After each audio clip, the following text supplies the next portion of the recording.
let's move on before I get on out of here with some of your tweets that you sent.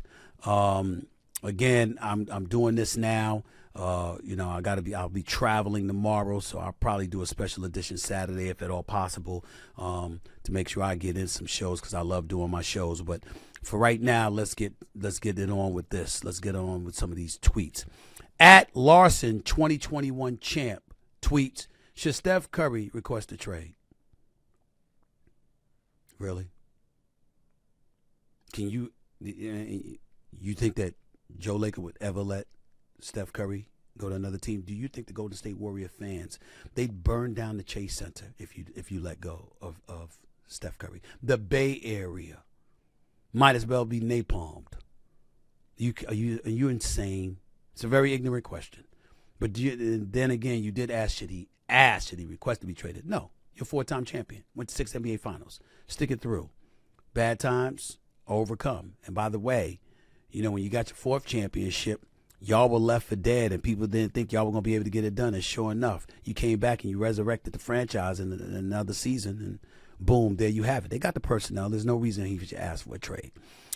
At Casablanca's D-E-M, right? Stephen A., I have a crush on my close friend's sister. I get the feeling she does too, but I don't know how my friend will feel about me dating his sister. What should I do? Oh, damn. So you got a crush on her. That means in your eyes she fine. She got a crush on you. That means in all likelihood you can get with that.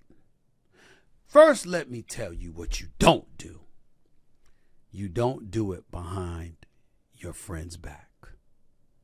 You ever saw Bad Boys 2 with Will Smith and Martin Lawrence? Remember when Will Smith was messing with Gabrielle Union? All right, now Gabrielle Union Wade is in the wife of D. Wade. Former NBA champion with the Miami Heat, now NBA Hall of Famer. Remember that? Remember when they were on the boat or they're in the dock area and they were spying to see when the drugs were being funneled in? And she said, just tell them about New York. And Will Smith was like hesitant to tell Martin, and they finally admitted it. And Martin like, I had to find out like that, right? That's not good, because you see, your friend may know things about you that his sister does not. And so if you really, really on the up and up, you're going to let him know. If you sleazy, you won't. Now, I will tell you this. If you sleazy and you do it behind his back and he finds out, he should kick your ass. And then not talk to you. If not forever, for a very long time. Because you can't be trusted. You got to make sure you can be trusted. So if you really that confident she's feeling you and you feeling her, there's nothing wrong with you telling him. Now, if he has a problem with it, then that's a different animal altogether. Because if you want to up and up, you know, it depends on how close your friendship is. What means more to you? An opportunity with her or the friendship you have with him? You got to make that call. I can't make that call. Nobody else can make that call. But I think universally, what most men would tell you is you got to man up and let him know. Don't do anything behind his back. If you're interested in his sister and you know his sister is interested in you, first off, I can't believe I forgot to tell you this. You got to make sure she really interested. You can't be guessing. You can't be going through some shit and then ask her out for a date. She don't want you because you misconstrued what the vibe was. Then you the fool. Not only did you dime yourself out, okay, but you got rejected all at the same time. That's not smart. What you want to do is ask her, how real is this? And if she gives you an indication, oh yeah, I'm interested, then you need to go tell him. That's what you need to do. That's my advice. At Dr. Duran, Duhren, what is realistically the lowest amount of money you would take to become a Cowboys fan?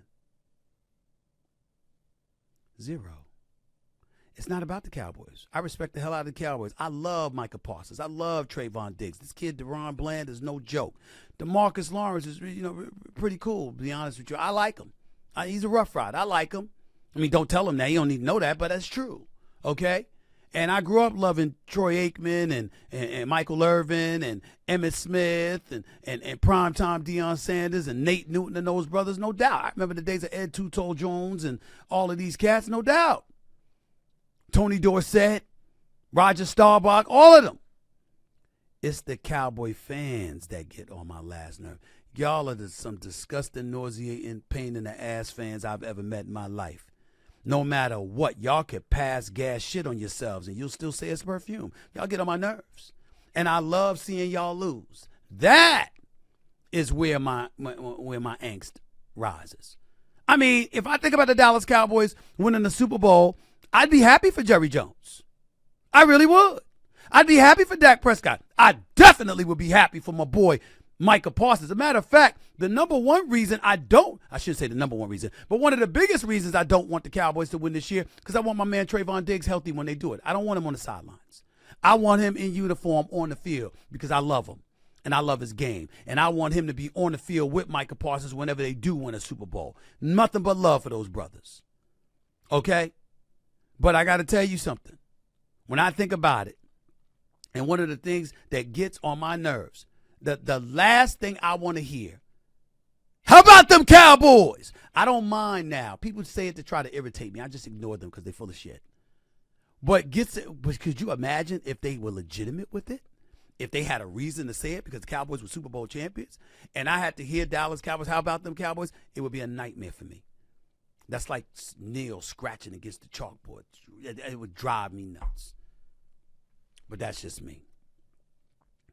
On a scale of 1 to 10, at Dylan Mel, Dylan M-E-H-L, writes, Stephen A., on a scale of 1 to 10, how freaky do you like your women? What's your definition of freaky? It depends on the person. You know, there are levels and elements of freaky. And I'm just telling you, there's no one definitive definition of freaky.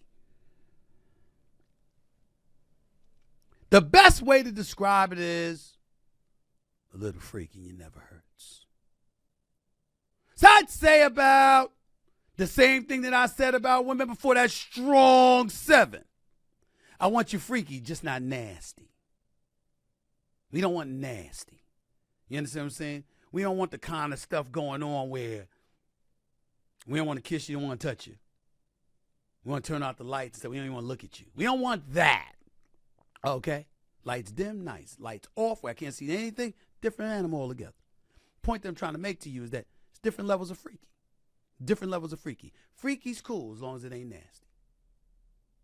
Then again, even that has altered definitions because what's nasty to one person might be normal to another. Might be normal to another.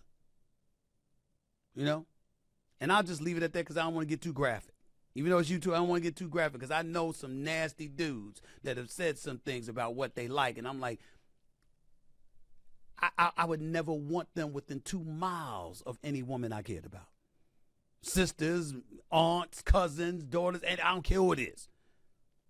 But then there are other things that might be a little freaky, but nothing major. Depends. I'm going to go with the strong 7 as an answer to the question.